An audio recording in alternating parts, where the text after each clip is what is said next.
கோவை மாவட்டம் கணியூர் சுங்கச்சாவடி முன்பாக 100 நாள் வேலை திட்டத்திற்கு நிதி ஒதுக்கீடு செய்யாத ஒன்றிய அரசை கண்டித்து கோவை மக்களவை உறுப்பினர் ராஜ்குமார் தலைமையில் திமுகவினர் கண்டன ஆர்ப்பாட்டத்தில் ஈடுபட்டனர். ஒன்றிய அரசின் மகாத்மா காந்தி ஊரக வேலைவாய்ப்பு திட்டத்தின் கீழ் 100 நாள் வேலை திட்டம் செயல்படுத்தப்பட்டு வருகிறது. இந்த திட்டத்திற்கான நிதியை கடந்த சில மாதங்களாக ஒன்றிய அரசு விடுவிக்காமல் இருந்து வருகிறது. இதனை கண்டித்து இன்று தமிழகம் முழுவதும் திமுகவினர் அனைத்து ஒன்றியங்களிலும் ஆர்ப்பாட்டத்தில் ஈடுபட்டு வருகின்றனர். இதன் ஒரு பகுதியாக கோவை மாவட்டம் கணியூர் சுங்கச்சாவடி முன்பாக திமுகவினர் ஆர்ப்பாட்டத்தில் ஈடுபட்டனர். இந்த ஆர்ப்பாட்டத்திற்கு கோவை மக்களவை உறுப்பினர் கணபதி ராஜ்குமார் தலைமை வகித்தார். ஆர்ப்பாட்டத்தின் போது மத்திய அரசு கடந்த 4 மாதங்களுக்கு மேலாக நிதியை ஒதுக்கீடு செய்யாமல் இருந்து வருவதாகவும் உடனடியாக நிதியை ஒதுக்கீடு செய்ய வேண்டும் எனவும் வலியுறுத்தப்பட்டது. மேலும் தமிழக முதல்வர் மாதந்தோறும் மகளிர் உரிமை தொகை 1000 ரூபாய் கொடுத்து வரும் நிலையில் ஒன்றிய அரசு 100 நாள் வேலை திட்டத்திற்கான நிதியை ஒதுக்கீடு செய்யாமல் பொதுமக்களை ஏமாற்றி வருவதாகவும் முழக்கங்களை எழுப்பினர். இதில் கோவை தெற்கு மாவட்ட செயலாளர் தளபதி முருகேசன், கருமத்தம்பட்டி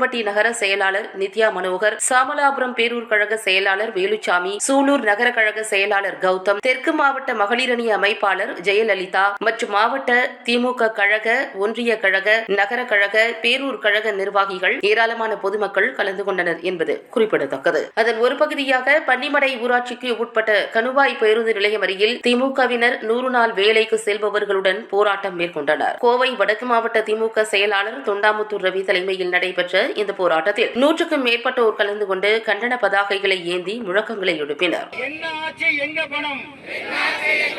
4000 கோடி சம்பளம் கொடு, சம்பளம் கொடு, 100 நாள் வேலைக்கான சம்பளம் கொடு.